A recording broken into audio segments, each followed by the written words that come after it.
2026년 병원연 KBC 신년 특별대담 대한민국 정치의 길을 묻다. 오늘 새벽 한라산 윗세 오름에서 일출을 맞았습니다. 얼어붙은 바람을 뚫고 떠오르는 해를 바라보며 굳게 다짐했습니다. 올해는 다르게 하겠다고 새해 첫 햇살처럼 정치도 새롭게 시작할 수 있다고 믿습니다. 무엇보다 우리 정치의 언어 자체가 달라져야 합니다. 너무 오래 서로를 감옥에 보내기 위한 싸움이 정치의 전부인 것처럼 여겨져 왔습니다. 변호사와 법률가들의 언어가 국회를 지배했고 법정 공방이 정책 논쟁을 대신했습니다. 지금 대한민국에 필요한 것은 저울을 든 디케가 아니라 불을 훔친 프로메테우스입니다. 이준석 개혁신당 대표가 2026년 병원연 새해 첫날 페이스북에 올린 글입니다. 오늘 KBC 신년 특별대담은 이준석 개혁신당 대표와 함께 새로운 보수, 이준석 대표가 가려는 길, 개혁신당이 가려는 길에 대해 얘기해 보겠습니다. 대표님 어서 오십시오. 네, 안녕하십니까?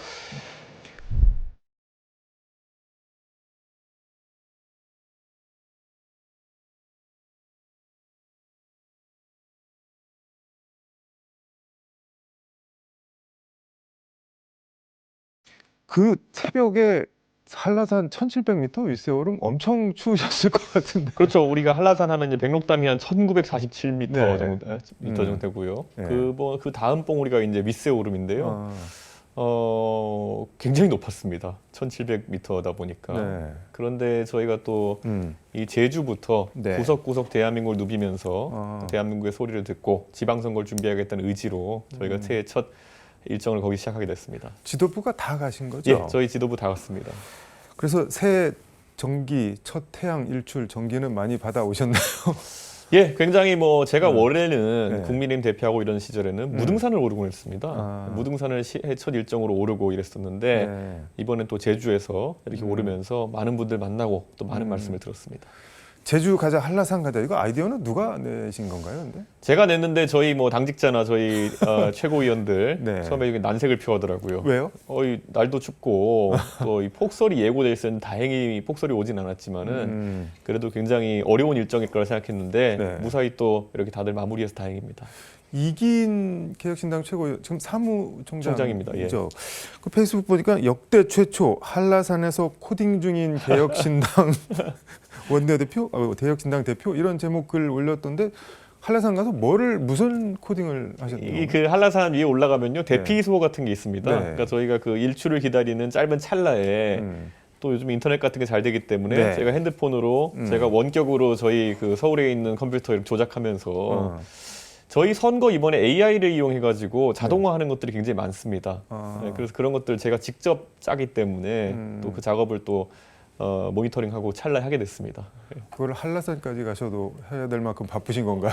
저희는 네. 정당이 저희가 아무리 규모가 작고 하더라도 네. 저희는 정석적으로 선거를 치르려고 하고 있고 그렇기 때문에 준비해야 될 것이 굉장히 많습니다. 네, 그래서 뭐 잠을 줄여가면서까지 요즘 선거 준비를 하고 있다 이렇게 말씀드릴 것 같습니다. 개혁신당 얘기 좀 뒤하고 국민의힘 당대표로 윤석열 대선 후보를 위해 분골쇄신해서 대통령을 만들었는데 지금 이렇게 됐잖아요. 소회가 좀 있으실 것 같은데. 정말 많은 우리 시민들께서 기억하시겠지만 2021년도, 2022년도 그때는 뭐 국민들께서 저를 당대표로 선출해 주기도 했고 정치가 좀 바뀔 수 있을 거란 기대가 있었고 실제로 많이 바꿔놨었습니다. 근데 윤석열이라는 좀 성격도 제가 봤을 때는 특이하고 그리고 전체적으로 대통령을 맡기에는 부족한 점이 많았던 사람이 맡고 난 다음에 그냥 단순히 그냥 자신의 부족한 점을 드러내는 정도를 넘어서 대한민국 망가뜨린 거죠. 그러니까 저는 굉장히 그 부분에 대해 가지고 아쉬운 점이 많습니다. 근데 윤석열 전 대통령이 계엄하기 전에도 양두구육 이런 말씀을 하셨잖아요. 양머리 내걸고 개고기를 팔았다. 이건 일종의 자괴감이었나요? 뭐 어떤? 제가 아마 저는 이제 윤석열 정부 태동한 다음 몇 달 지나지 않아 가지고 바로 그런 문제를 지적했을 겁니다. 윤석열 대통령이 뭐 자유 이런 얘기 많이 하면서 집권을 했지만 자유는 온데간데 없고 결국에는 독단과 검찰주의 이런 것들이 득세했던 것이었고 그래서 제가 이번에 한라산 가면서도 얘기했던 것이 이 DK 저울이라고 하는 것, 사실 이게 어찌 보면 공정함, 정의를 상징하는 것이 될 수도 있겠지만 네. 지금 양대 기득권 세력을 통틀어 가지고 그냥 상대를 무조건 감옥 보내는 걸로 정치를 하는 겁니다. 그게 뭐 예전에 윤석열 대통령 같은 경우에 네. 이재명 대통령이 후보 시절에 아니면은 대표 네. 시절에 감옥 보내려고 계속 수사하고 했던 것이고 지금은 또 이재명 대통령께서 집권한 다음에도 보면은 네. 3특검 이런 거 진행하고 뭐 특별재판부 거기다 또 뭐 종합특검까지 계속 비상을 걸고 있는 겁니다. 그런데 그 안에서 보면은 잣대라는 것도 굉장히 모호해졌죠. 왜냐하면 지금까지 뭐 상대 진영의 내란 세력 뭐 이런 얘기 하다가 최근에 본인은 갑자기 탕평이라고 하면서 윤호개인 활동 비슷한 것도 했던 이해운 네. 그 기획예산처 장관 후보자를 지명하면서 아니 그럼 도대체 이 내란 공범 또는 부역자와 장관과의 경계선은 어디가 되는 것이냐. 그러니까 스스로 대통령께서 이제 시건을 하시는 모양새가 됐거든요. 저는 그러니까 이런 게 대한민국에서 너무 내로남불 또는 그냥 내가 편의상 그냥 선악을 가르는 이런 문화가 있기 때문에 이걸 좀 탈피해야 된다. 근데 너무 선하게 잣대로 접근한다라고 했는데 뭐 그게 윤석열 전 대통령이 됐든 누가 됐든 잘못했으면 감옥 가는 게 맞는 거 아닌가요? 저는 그래서 말씀드리는 게 네. 선악은 검찰과 아니면은 또 법정 거기서 가리는 겁니다. 그런데 지금 우리나라에서는 네. 다수가 우르르 몰려가가지고 너 나쁜 사람 그럼 나쁜 사람이 돼야 되는 것처럼. 그러니까 그렇다고 생각하니까 네. 그냥 여론전을만 계속 하고 있잖아요. 그러니까 일례로 저만 해봐도요. 저 지금 와서 많은 분들이 한 1년 전쯤에 기억해 보시면요. 거의 명태균 씨 뭐 이런 것부터 시작해가지고 부흥회를 했어요. 저는 계엄에도 반대하고 탄핵에도 찬성하고 했음에도 불구하고 그냥 한 통속으로 엮어버리려고 이렇게 막 부흥회를 했습니다. 나중에. 부흥회는 뭐 아니 사실 민주당도 그렇고 여러 뭐 사실 저와 진영이 다른 스피커들이 방송 나와서 하는 거 보면은 거의 그때 방송들 보시면 저는 뭐 거의 뭐 명태균 씨한테 무슨 뭐 거의 부탁을 하고 무슨 뭐 윤석열 대통령의 공천 개입에 제가 무슨 뭐 공범이고 거기다가 뭐 계엄에 있어가지고는 저는 뭐 계엄에 사실상 찬동한 사람처럼 저는 분명히 계엄을 막기 위해서 달려갔는데 문 밖에서 제가 통제돼서 들어가지 못했던 이유만으로 무슨 뭐 사실 들어가고 싶지 않았던 거 아니냐부터 해서 별 얘기를 다 이제 쏟아놨거든요. 정치가 원래 그런 거가 아니었던가요? 저는 근데 그거는 제가 봤을 때는 냉정하게 이 이분법적인 선악구도 가르기가 굉장히 좀 뭐랄까요 비생산적인 영역까지 들어갔다 이런 생각을 하는 거거든요. 지금 와가지고 그래서 특검한다고 해가지고 사실 윤석열 대통령의 공천 개입에 대한 제보는 제가 한 겁니다. 제가 포항시장 공천과 강서구청장 공천이나 몇 가지 있어가지고 윤석열 대통령이 굉장히 강하게 개입했던 것 같다라고 제가 얘기하고 그걸로 수사를 하는 겁니다. 그런데 거꾸로 그걸 제가 했다는 식으로 이제 막 방송 나와서 여러 사람이 떠들면은 제가 한 것처럼 공격을 받는 거예요, 제가. 그러니까 이게 얼마나 황당한 겁니까? 제보자가 오히려 공격받는 상황이 되는 건데 저는 이게 지금까지 대한민국 정치에서 그냥 여론을 장악한 세력이 여러 사람이 가서 떠들면은 그게 진실인 양 되어버리는 것. 그래서 이번에도 보면은 특검에서 사실 저에게 이제 제가 제보한 거니까 물어볼 게 있으니까 저 불렀겠죠. 그런데 뭐 거의 인터넷상에는 보면 아니면 유튜브상에는 부흥회를 해가지고 이준석 꼭 구속된다 뭐 이러고 다녔던 거거든요, 사람들이. 저는 이거에 대해 가지고 우리가 생각해볼 필요가 좀 있는 것 같습니다. 왜냐하면 정치를 하는 데 있어가지고 저 사람이 만약 우리한테 위협적이야 또는 저 사람이 나중에 위협적일 것 같아. 그럼 그냥 나쁜 사람 만들기 위한 노력만 하는 것이지 논리적으로 토론을 한다든지 사안을 따져본다든지 이런 것들을 하지 않는 거거든요. 저는 이거는 양 진영에서 공이 좀 반성했으면 하는 부분이다 이렇게 말씀드립니다. 그러니까 뭐 제거의 정치를 하고 있다 그런 말씀이신 것 같은데 사람들은 왜 거기에 열광을 할까요? 그런데 저는 앞으로 우리 정치에서 조금 불편한 진실이라든지 아니면 우리가 장기적으로 토론해봐야 될 내용이 나왔을 때 그거에 대해서 굉장히 진지하게 토론할 수 있는 저희의 그런 양심이 있었으면 좋겠거든요. 근데 우리가 항상 얘기하잖아요. 예를 들어 전장현 사태 같은 거 한번 놓고 보시면요. 제가 한 2, 3년 전에 아니 전장현이 저런 식으로 자신들의 뜻을 관철시키려고 하는 것은 옳지 않다. 이거는 제가 옳든 그르든 간에 충분히 테이블에서 저희가 토론해볼 만한 문제입니다. 만약에 어떤 사람들이 어떤 주장을 관철시키기 위해 가지고 토론 자리에서 이렇게 얘기하는 건 괜찮지만은 예를 들어 서울 지하철에 하루에 140명이 타는 4호선 노선을 붙들어 놓고 아니 여의도 국회의사당을 차례 점거하는 거면은 아무도 뭐라 안 할 겁니다. 정치인들은 그런 민원을 받아야 되는 자리이고 그런데 그게 아니라 그냥 속된 말로 불특정 다수에게 강한 압박을 해가지고 우리 뜻을 관철시키려고 한다. 이게 만약에 사회적으로 허용이 되면요. 앞으로 웬만한 민원이 있으면 전부 다 지하철을 점거하면 됩니다. 예. 그러니까 이거는 우리가 충분히 토론 문제인데 이거를 그럼 어떻게 치환했느냐 정치권에서 이걸 정치적으로 이득 보기 해 가지고 야 이준석이 장애인 혐오를 한다 이런 식으로 가버리는 겁니다. 아 그게 또 그렇게 바뀌나요? 그렇게 바뀌었었죠. 그래서 저는 제가 장애인에 대해서 한 말은 네. 아니 시위를 이런 식으로 하시면 안 되죠 이 말밖에 없는데 장애인 혐오가 되어버리는 겁니다. 근데 지금 와가지고 우리가 3년 뒤에 돌아보고 나면은 네. 지금 대다수는 전장현이 한 행태에 대해 가지고 굉장히 부정적으로 이야기하고 있죠. 아니, 왜 저런 식으로 하느냐. 네. 사실 관철시키고 싶은 게 있다면은 정치인을 통해서 그리고 또 합리적인 방법으로 의견 개진할 수 있는 게 많은데, 그러니까 앞서서 얘기한 사람을 계속 이제 뭐 혐오니 갈라치기 이런 식으로 때리면서 그냥 거기서 선악구도로 만들어 버리려고 하는 것. 예전에 우리가 김대중 대통령이 살아계실 때 생각해 보면요. 네. 통일에 대해 가지고 김대중 대통령께서 다른 생각을 가지고 있다는 것 이유만으로 그분한테 뭐라 그랬습니까? 빨갱이 아니냐. 예. 김대중 대통령은 대결 중심의 대북 관계보다는 네. 오히려 한번 그러면 우리가 햇볕 정책이라고 하는 그런 것들 시도해볼 가치가 있느냐 이 말 한다고 해가지고 빨갱이로 몰았습니다. 우리가 통일을 위해 가지고는 네. 그리고 평화를 위해 가지고는 조금 다른 얘기해볼 수도 있는 거 아니냐. 그걸 막기 위해 가지고 그 당시에 주류 세력들이 했던 게 뭐냐면은 당신 나쁜 사람, 당신 어떻게 김정일, 김일성을 비호할 수 있느냐. 저는 이게 지금까지도 사실 우리의 안 좋은 정치 문화였는데 약간 세상 바뀌어가지고 다른 형태로 이게 나오는 것이 아닐까. 그러니까 뭐 김대중을 빨갱이로 모는 거나 이준석을 뭐 장애인 혐오로 모는 거나 본질은 같다는 말씀인 건가요? 꼭 저뿐만 아니더라도요. 그냥 우리 문화가 되어가는 겁니다. 저 사람은 범죄자야. 이런 식으로 우격다짐으로 간다든지 네. 아니 뭐 저 사람 뭐 혐오한다고 혐오라는 거는 아주 구체적인 정의가 있는 거거든요. 이게 싸잡아가지고 이렇게 전라도 사람이 싫어 옛날에 많았죠 이런 거 그런 거는 전라도 혐오죠. 어떤 사람 자체를 보는 네. 것이 아니라 출신 지역으로 사람을 봐가지고 그 사람에게 불이익을 주려고 한다. 그거는 혐오가 맞죠. 흑인에게 예를 들어 너 흑인이야. 네. 그거는 인종차별, 인종혐오죠. 근데 그게 아니라 어떤 구체적인 행동 예를 들어서 누가 이런 행동을 했기 때문에 나는 이 사람에 대해서 비판하겠다. 이런 것은 혐오가 아니거든요. 그러니까 저는 만약에 장애인 단체가 아니라 네. 하다못해 보수 성향의 어떤 뭐 단체가 있는데 그들이 지하철을 점거하고 만약에 시위를 했다. 저는 거기에 똑같이 얘기할 겁니다. 아니 어떻게 당신 뜻을 관철시키기 위해 가지고 네. 그런 방식을 쓰느냐. 이건 차이가 있어야 되는 거거든요.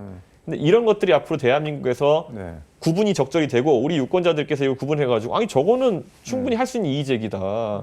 이런 갈라주셔야지만 합리적인 토론이 오가는 건데 지금 무조건 무슨 말만 하면은 옛날에 김대중 대통령이 몰아세웠던 것처럼 너 혐오, 너 갈라치기 이렇게 가버리면은 이게 정치가 논제를 다루지 못합니다. 그냥 상대 나쁜 사람 만드는 것만 계속 하게 됩니다. 근데 전장년 얘기 뭐 잠깐 하면은 전장년이 그렇게라도 했으니까 뭐 쇠사슬로 칭칭 감고 뭐 시위를 하고 그랬으니까 역사에마다 엘리베이터가 생긴 거 아닌가라는 생각도 들고 그리고 이제 프랑스 같은 경우는 이런 뭐 똘레랑스라고 하잖아요. 그 정도는 사회적으로 약자들이 할 수 있는 뭐 관용으로 받아들여주는 뭐 그런 지적이나 반박도 있을 것 같은데. 그 지적 또한 아까 말했던 것처럼 네. 합리적 토론의 범주에 들어가야 되는 겁니다.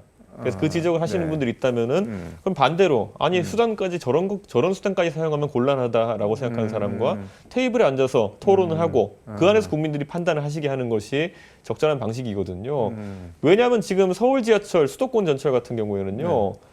사실 이미 전장현이 시위할 때부터 95%, 97% 가까운 역사에 이미 엘리베이터가 다 설치되어 있었습니다. 근데 그 이후에도 지금 계속 이제 시위를 하고 있는 것이고 네. 주장이 그러면은 무엇을 위해 주장하는 건지가 명확하지 않아지는 거거든요. 그리고 공교롭게도 네. 오늘부터 한 일주일 전, 지난주에 사실 서울 지하철의 모든 역사에 엘리베이터가 완비됐습니다. 오세훈 시장이 발표했더라고요. 그러니까 의미가 뭐냐면요. 네. 뭐 그분들이야 당연히 그분들 투쟁으로 됐다 할 수 있겠지만 그런데 오늘도 서울 지하철 남영역에서는 네. 1호선 시위했습니다. 그러면 이분들은 도대체 목적이 정확히 무엇이며 도대체 어떻게 그럼 사회가 대응해야 되느냐 돼가지고 네. 이건 또 토론해볼 만한 주제인 것이죠. 윤석열 전 대통령 얘기 다시 돌아가면은 윤석열 대통령이 이준석 대표를 쫓아내지 않았다면은 오늘날처럼 안 되지 않았을까요? 어떻게 보세요? 아 저는 근데 윤석열 전 네. 대통령이 네. 정치에 있어가지고 네.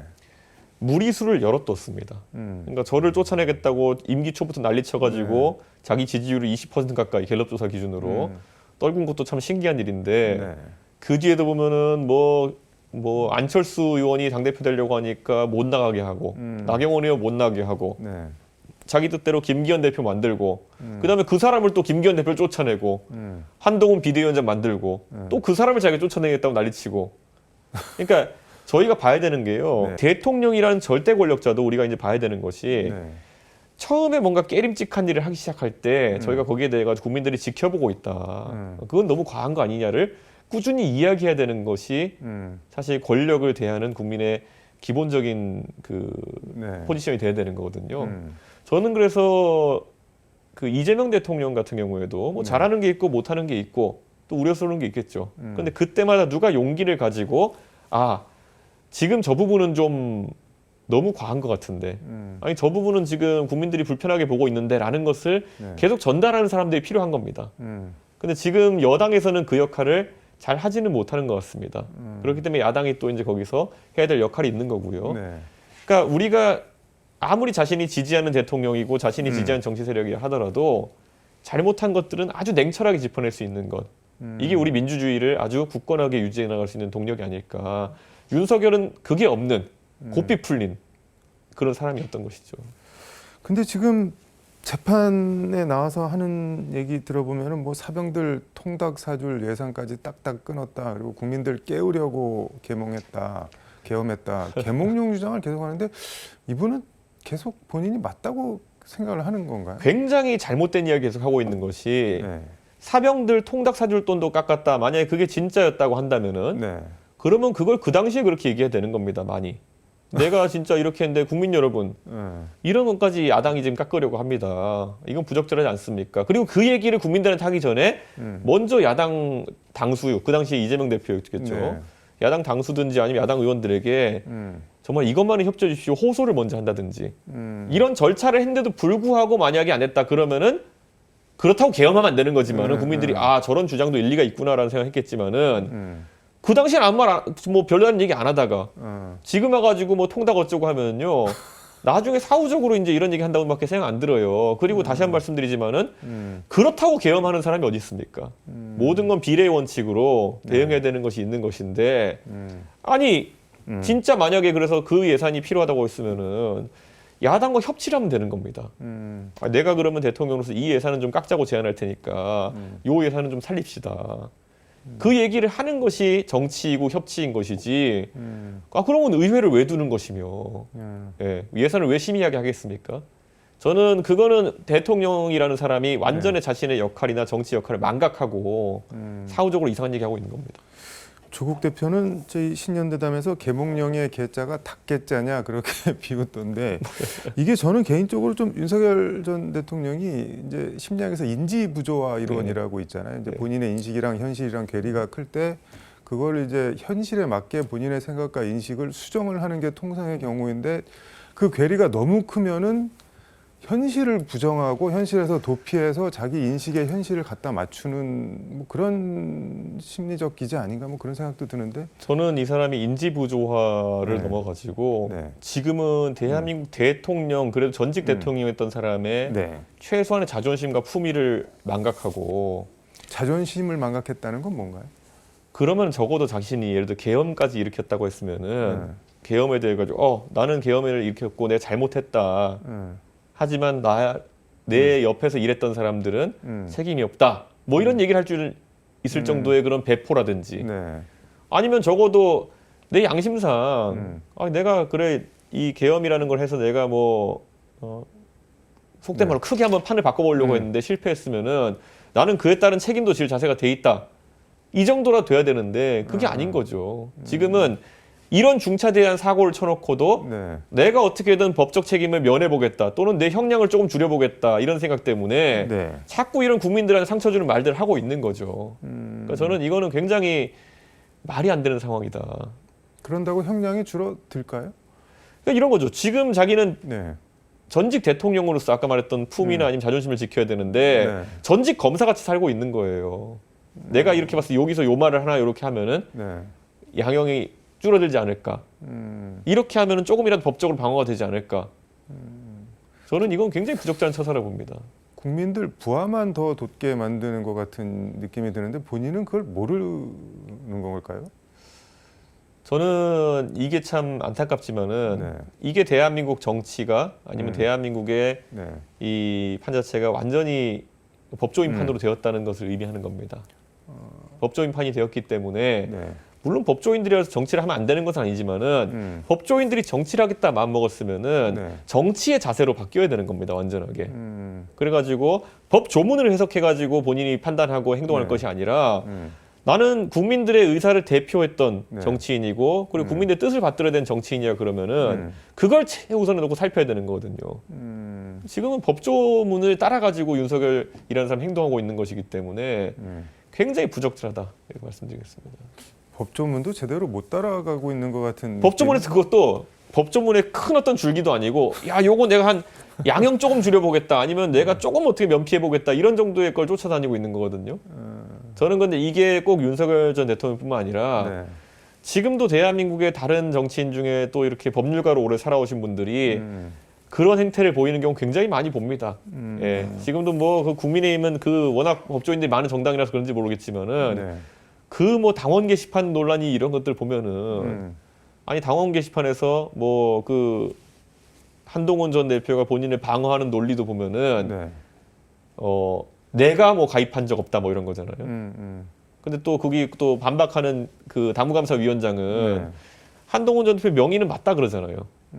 그럼 사실 둘 다 진실을 얘기할 수 있을 수 있어요.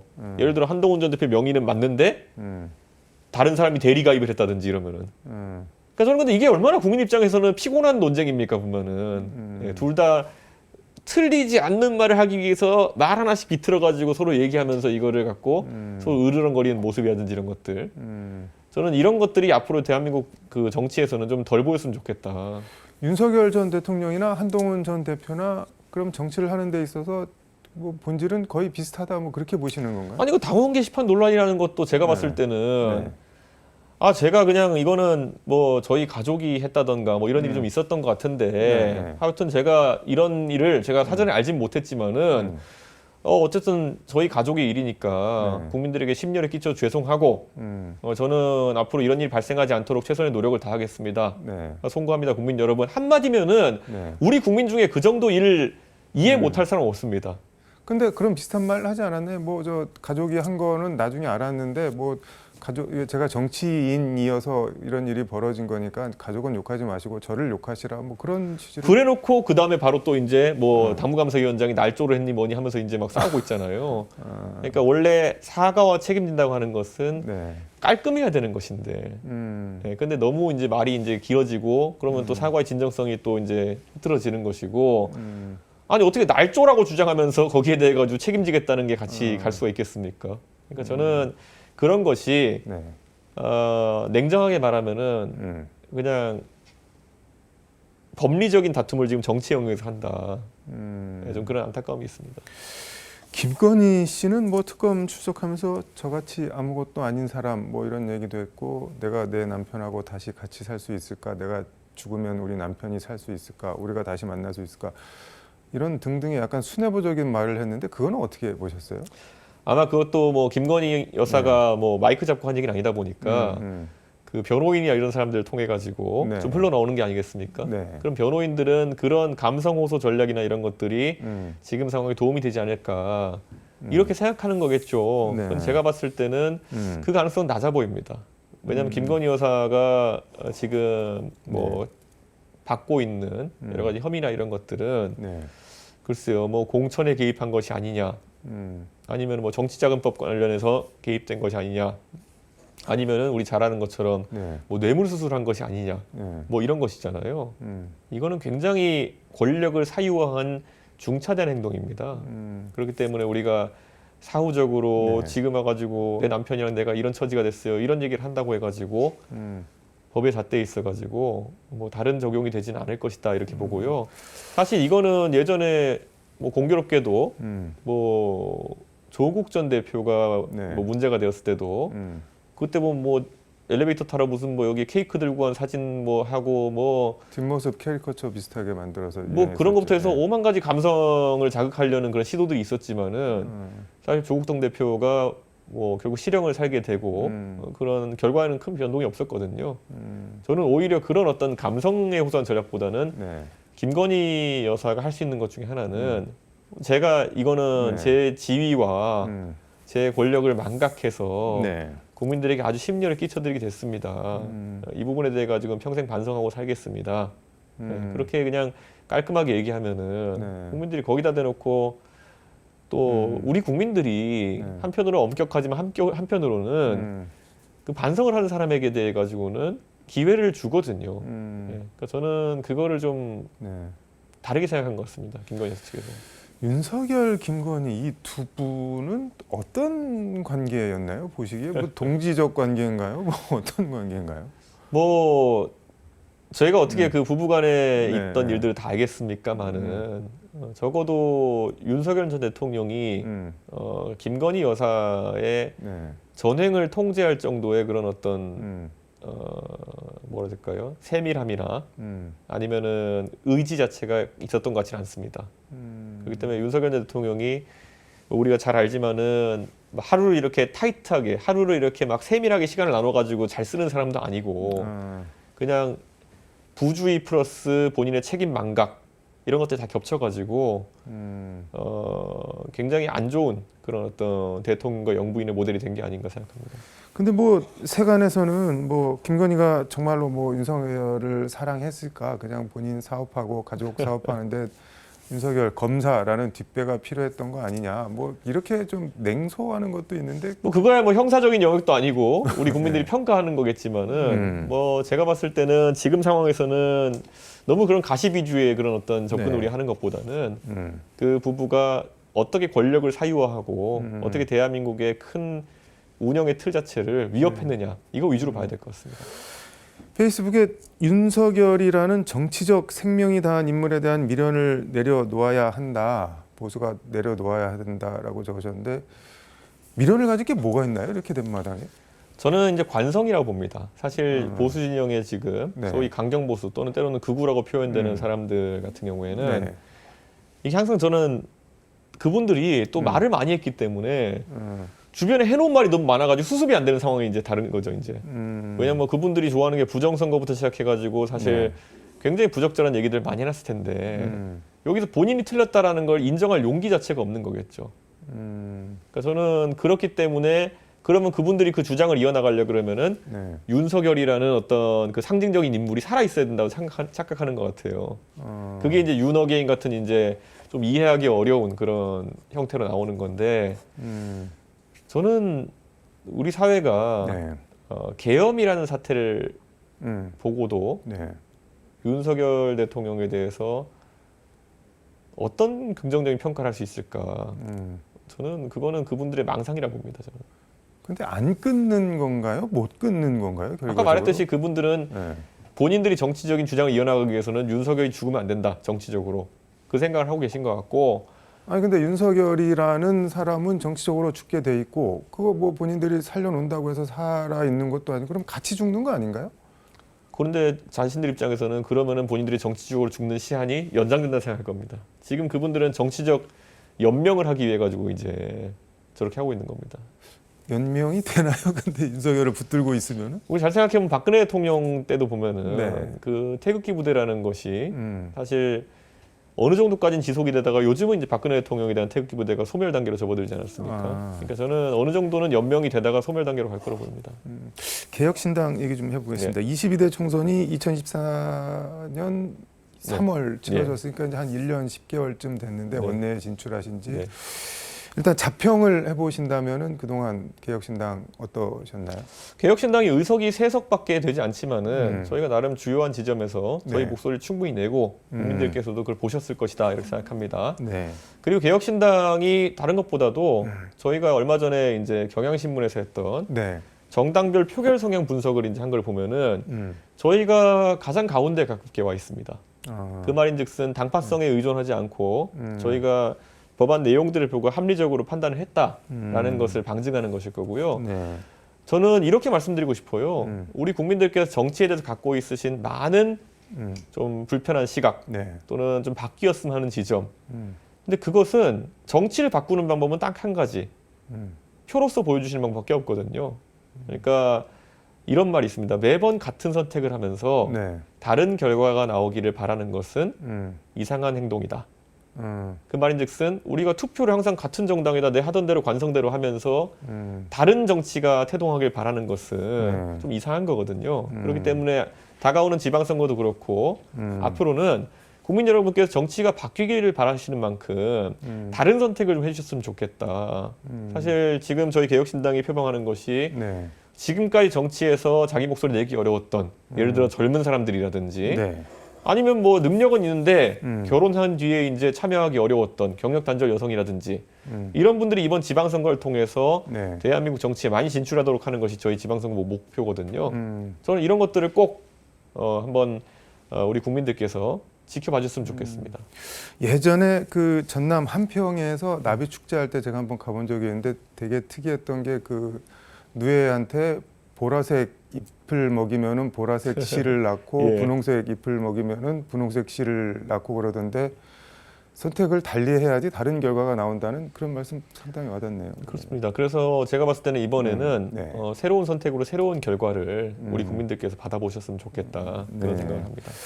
근데 국회의원 개개인이 뭐 헌법기관이다 이런 얘기는 하지만 그래도 세석 미니 정당이잖아요. 네. 또 표현이 좀 그렇지만 그러면은 야, 이건 진짜 어렵다 힘들다 그 두 거대 정당에 비교해서 뭐 그런 게 있다면 뭐 어떤 게 있을까요?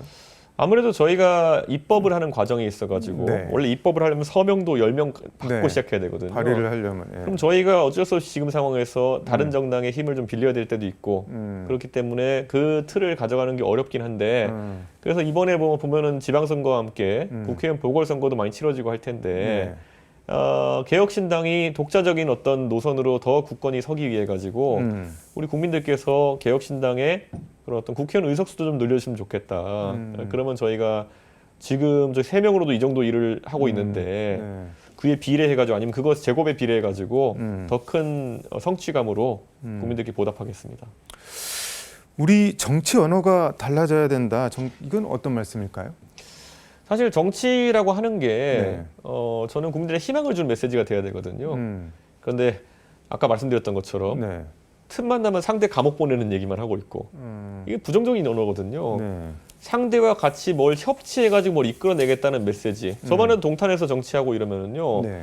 당파를 가리지 않고 어떤 사안에 대해서 힘을 합쳐가지고 뭔가 해냈을 때 주민들이 제일 좋아합니다. 근데 어떻게 보면은 대한민국 정치에서는 상대는 나쁜 사람 만들고 나는 착한 척 해야 된다라는 강박관념이 되게 심한 것 같아요. 언어 하나하나에서도 그런 게 보이는 거거든요. 저는 그래서 그런 게 정치에서 앞으로 좀 많이 바뀌었으면 좋겠다 이런 생각입니다. 그런 측면에서 이재명 대통령의 언어나 행보는 어떻게 보고 계세요? 그게 상반된 여러 가지가 같이 녹아 있는 것 같아요. 그러니까 최근에 협치를 강조하면서 거국 네. 내각에 가까운 내각을 꾸리겠다 한 거는 굉장히 긍정적인 행보죠. 네. 그런데 한편으로는 뭐 또 그러다가 돌변해가지고 내란 얘기하고 이렇게 하시고 그래가지고 뭐 척결해야 된다 뭐 이런 메시지 있을 때는 같은 한 분의 대통령이 어떻게 저런 다른 언어를 쓰실 수 있을까? 근데 협치는 협치고 내란 척결은 내란 척결 아닌가요? 근데 내란 척결이라는 거는 예를 들어 네. 윤석열 대통령 중심으로 해서 뭐 그때 적극적인 역할을 했던 김용현 네. 뭐 이런 사람 당연히 척결해야죠 그런 사람들은. 그런데 그 범위를 너무 넓혀가지고 나와 생각이 다른 정치 세력을 큰 틀에서 뭐 내란 세력에 지칭한다든지 이런 것은 분열의 언어거든요. 그러니까 아마 대통령께서도 그 부분이 좀 과하다는 지적은 계속 받고 계실 것이다. 그래서 그 부분 좀 바뀌었으면 좋겠습니다. 지금 대한민국에 필요한 것은 저울을 든 디케가 아니라 불을 훔친 프로메테우스다. 페이스북에 이런 글을 네. 적으셨던데 일단 엄청 뭔가 있어 보입니다. 이게 어떤 뜻인가요? 그러니까 그리스 신화 이런 것들 신들이나 네. 아니면 그런 것들 보면 디케라고 하는 건 우리 그 법원 가면 이제 저울 네. 들고 있는 그 거잖아요. 그러니까 여기는 옳고 그름을 가리는 저울로 네. 그런 역할인데 그게 아까 말했던 것처럼 자기가 선이라 생각하면 남을 악으로 만들고 하는 정치 문화를 만들어내는 것이고요. 네.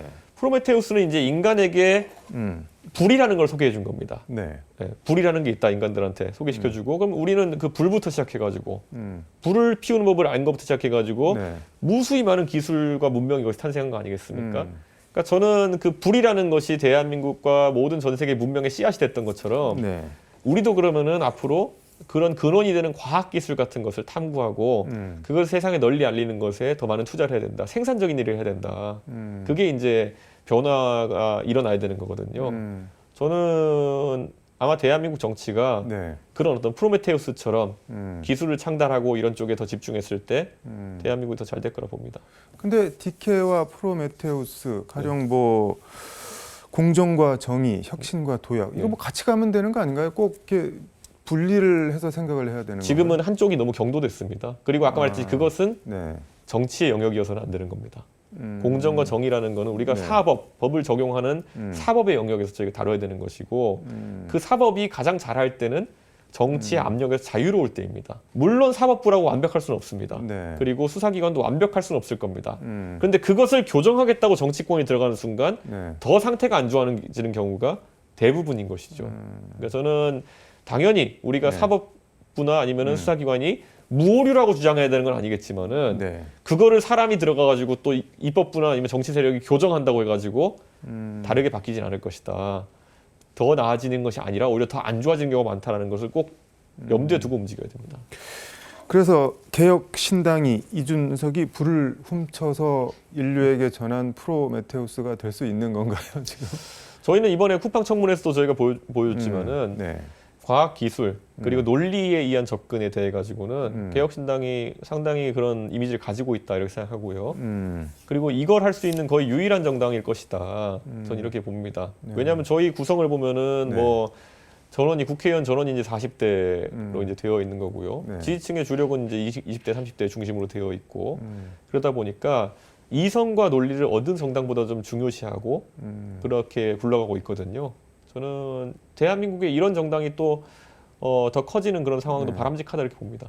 근데 프로메테우스 인간에게 불 전해줬다고 제우스한테 찍혀가고 간 독수리한테 쪼아먹히는 형벌. 간 쪼아먹히면 또 나고 또 나고 네. 죽지도 못하고 그렇게 결과가 안 좋지 않았나요? 하지만 어쨌든 저는 네. 대한민국 정치에 있어서 저는 국민들한테 많은 사랑을 받아서 큰 당의 대표도 해봤고 네. 그리고 대선까지 출마해봤고 그리고 또 국회의원도 하고 있지만은 네. 그 심장을 쪼이는 형벌을 받는 것이 두려워가지고 그런 행동을 하지 않는다는 것은 더더욱 그거는 말이 안 된다 생각하고요. 네. 그 어떤 고난이 있더라도 그런 기술을 창달하고 문명을 또 발달시키는 역할을 해야 되는 것이 정치인이다. 저는 매일매일 심장을 쪼아먹히는 심정으로 정치를 하더라도 저는 제 역할을 하겠습니다. 앞서 한동훈 대표 얘기 잠깐 했는데 지금 민주당이랑 엄청 열심히 이재명 정부랑 싸우고 있는데 어떻게 보고 계세요? 근데 뭐 싸운다는 거는요. 네. 유효타가 계속 날아가야 되는 거거든요. 이번에 저희 개혁신당에서 통일교 특검이라는 것을 주도해가지고 네. 이제 접근을 이뤄나가는 것처럼 정치인은 이렇게 결과로 조금씩 얘기해야 되는 것인데 네. 그 뭐 말로 남비판하는 거 아마 제가 하려고 그러면 이준석이 제일 잘할 겁니다.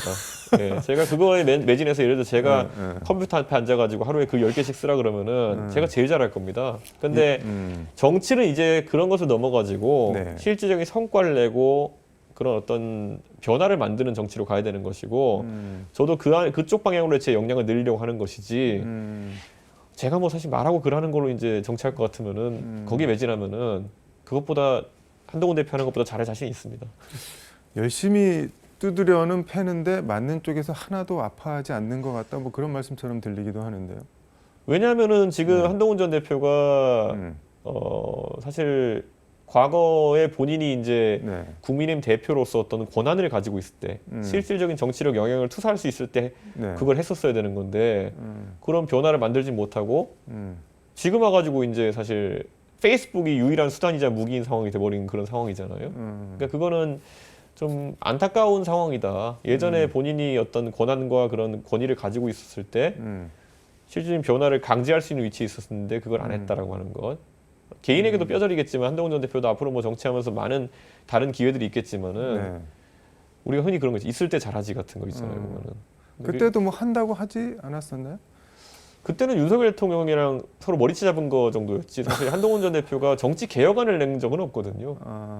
그래서 제가 국민의힘 대표할 때 보면 뭐 시험 봐서 부적격자 가르자부터 시작해가지고 뭐 여러 가지 네. 뭐 아니면은 뭐 정치한 데 있어가지고 정치 자금을 투명하게 하기 위해 가지고 후원의 제도를 바꾸자든지 아니면 선거제도를 투명하게 바꾸기 위해 가지고 선거 뭐 일정을 전부 다 이제 바꿔가지고 국회의원과 나머지 의원들을 동시 선출하든지 이런 정치 개혁에 대한 얘기를 이제 했었는데 네. 우리가 그 한동훈 전 대표에겐 그런 얘기를 잘 듣지 못했거든요. 그러니까 저는 아마 한동훈 전 대표도 그런 식으로의 변화를 이제 좀 꾀해야 될 때가 아닐까 그렇게 생각합니다. 정치인 조국 네. 여기는 어떻게 보세요? 조국 전 대표도 아마 네. 이번에 지방선거를 통해서 와신 상담 본인의 어떤 명예를 되찾기 위한 행동을 이제 해야 될 텐데 네. 좀 안타까운 게 지난번에 수영 생활을 한 다음에 대선 끝나고 너무 빨리 이제 그 복귀를 사면 복권을 받으셔가지고 국민들 중에서는 아 오히려 저게 특혜 아니냐라고 이렇게 생각하시는 분들이 좀 있는 것 같아요. 그래서 아마 그거를 조국 전 대표가 어떤 자기 희생과 어떤 국민들을 향한 이런 그 메시지로서 다시 국민들에게 감동을 선사할지는 지켜봐야 될 것 같습니다. 근데 어쨌든 지금 세 분 다 잠재적 대권 주자로 거론되는데 그 조국 그다음에 우리 대표님 한동훈 전 대표 내가 그래도 이거는 내가 더 낫다 그런 게 혹시 있을까요? 저는 간을 보진 않습니다. 간을 보진 않는다. 저는 항상 제가 움직인다는 방향을 제시하고 제가 뭐 거기서 용기 있게 도전하겠다 하면은 저는 꼭 그 방향으로 가서 성과를 내보려고 노력하는 그런 타입입니다. 그래서 예를 들어 제가 예전에 국민의힘에 있다가 제가 국민의힘의 변화를 촉구하면서 나는 그 당시 2023년 12월 27일까지 내가 기다려 보겠다. 하지만 내가 여기서 그 기대하는 변화를 만약에 받아들이지 않는다면은 나는 새로운 도전을 위해 가지고 새로운 길을 가겠다. 저는 선언하고 실제로 개혁신당을 창당하고 저희가 지역구랑 비례대표 당선자 모두 내고 하면서 저희가 제시한 대로 가고 있고 사람들이 이제 정치 좀 잘한다고 착각하는 정치 평론가들이 야, 저 이준석이 해가지고 뭐 다시 또 국민의힘한테 설설 기어가지고 무슨 뭐 이렇게 합당한다고 할 거야 뭐 지금까지 다 틀렸잖아요 지금까지. 그러니까 저는 그 사람들이 뭐 그렇게 정치를 잘 알고 평가하겠어요. 기존 문법에 따라서 해석을 하면은 그런 결론이 나오는 것 같습니다. 그러니까 뭐 눈에는 뭐가 보인다 이렇게 얘기하는 것처럼 저는 본인이 가진 어떤 의지만큼 아니면 그릇의 크기만큼 다른 사람도 보이는 것인데 저는 냉정하게 말씀드리면요. 저는 도전하는 정치에 의미가 있지 안주하는 정치에는 의미가 크게 없다 생각하는 거거든요. 그래서 저는 앞으로도 그런 길을 가는 데 있어가지고 대한민국에서 항상 최일선에 서 있겠다 이렇게 말씀드리겠습니다. 네, 한동훈 전 대표는 뭐 간동훈 이런 표현이 가끔씩 들리긴 했는데 조국 전 대표도 뭐 간을 보는 그런 게 있나요? 조국 전 대표는 작년에 대표? 조국혁신당 창당해서 움직이고 이럴 때 굉장히 강단이 있었고 좋은 모습이 있었죠. 근데 지난 대선 과정에서도 그렇고 조국혁신당이 지금은 사실 민주당이랑 그냥 궤를 같이 하고 이번에 보면 통일교 특검 같은 경우에도요. 통일교 특검이면 당연히 정권 핵심부가 지금 개입돼 있는 거 아니냐라는 얘기가 나오고 있고 조국혁신당도 성향은 진보 성향이라 할지라도 야당이거든요. 그럼 이 야당 입장에서 당연히 이거를 하는 방향으로 강하게 얘기를 해야 되는 건데 제가 얼마 전에 그 조국혁신당의 의원님들이랑 TV 토론 해보니까 오히려 국민의힘을 비난하고 앉아 있더라고요. 근데 그거는 뭐 국민의힘을 싫어하는 건 알겠는데 이 상황에서 나올 말은 아니었거든요. 통일교 특검에서는. 그러니까 저는 오히려 그런 그 당파성이라는 거 봤을 때 조국혁신당이 본인들이 오히려 민주당의 대체제가 될 수 있을 정도로 강하게 밀어붙이겠다가 아니라 조금은 자세가 바뀐 게 아닌가라는 생각을 하게 됩니다. 올해 6월 지방선거 정치권이 달라지기를 바란다면 다른 선택을 해주셔야 한다. 이거는 개혁신당을 찍어주시라 이런 말인데 왜 개혁신당을 찍어야 하나요? 뭐가 달라지나요? 그러면 제가 말씀드린 것처럼 정치에 있어가지고 논리나 이성을 바탕으로 해가지고 메시지를 준비하는 정당은 개혁신당이 전 유일하다고 보고요. 그리고 한편으로는 대한민국의 미래는 저는 젊은 세대들이 지향하는 방향에 있어가지고 기성세대가 조금은 공간을 열어주는 것이 옳다. 저는 그런 생각을 합니다. 대한민국의 자산도 그렇고 정치적 의사결정권도 그렇고 경제권도 그렇고 많은 것들을 지금 기성세대가 가지고 있기 때문에 젊은 세대가 소외감을 느끼는 것인데 적어도 젊은 세대가 본인들의 미래를 설계할 수 있는 공간을 열어주는 선택. 그게 바로 이번에 새로운 선택이 될 수 있는 개혁신당이다 이렇게 생각합니다. 개혁신당이 선택을 받을 자격을 증명하는 데 2026년을 쓰겠다 그렇게 말씀을 하셨는데 뭘로 그 자격을 어떻게 증명을 할 수 있을까요? 저는 기초의원 선거 같은 경우에는 네. 중선거구제로 이제 진행이 되고, 그럼 유권자분들께서 네.